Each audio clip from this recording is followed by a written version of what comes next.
Halo there, perkenalkan saya Teresa Budiman dari Proyek Fisika dan saat ini saya akan membuat video mengenai laporan biologi untuk mengetahui faktor abiotik dan biotik serta rantai makanan pada suatu ekosistem. Pada video ini saya sedang menuju ke lokasi yang saya pilih dan lokasi yang saya pilih yaitu lokasi perkebunan kelapa sawit. Jaraknya lumayan dekat dengan rumah saya sehingga tidak memakan waktu banyak bagi saya untuk sampai ke lokasi. Di sini saya tidak dapat merekam lebih dekat karena properti ini merupakan properti pribadi, namun kita masih dapat melihat komponen-komponen biotik maupun abiotik di dalam suatu ekosistem dalam lingkungan ini. Komponen biotik yang ditemukan di ekosistem ini yaitu tumbuhan hijau atau rumput liar, sapi serta bakteri, dan komponen abiotik yaitu tanah, unsur hara, dan sinar matahari.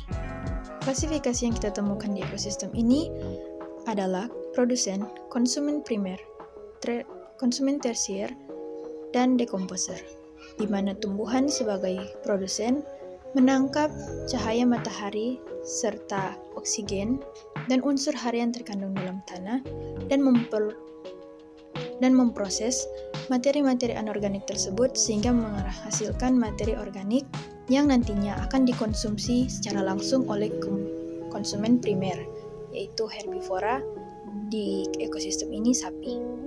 Konsumen primer kemudian akan dikonsumsi atau akan dimangsa oleh konsumen yang lebih besar yaitu karnivora, di mana pada ekosistem ini nantinya sapi itu akan diolah oleh manusia dan nantinya hasil dari olahan konsumen tersier atau manusia akan dikonsumsi atau akan didekomposisi oleh dekomposer yang dimana adalah fungi atau bakteri yang akan memproses hasil dari konsumen tersier atau hasil sisa-sisa dari pencernaan ataupun dari produk.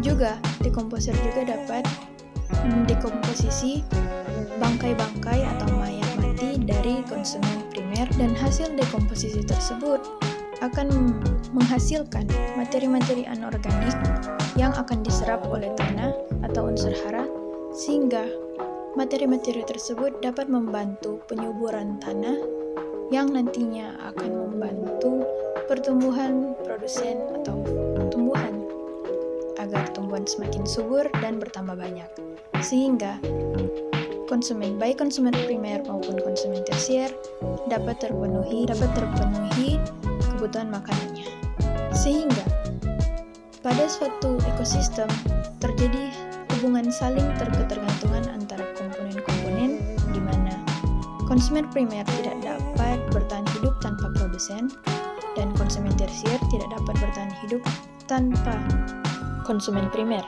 Jika kita mengambil contoh kasus, kurangnya tumbuhan dapat mempengaruhi pertumbuhan atau perkembangan biakan sapi. Jika sumber makanan sapi menurun, produktivitas sapi juga akan menurun, mengakibatkan jumlah sapi semakin sedikit.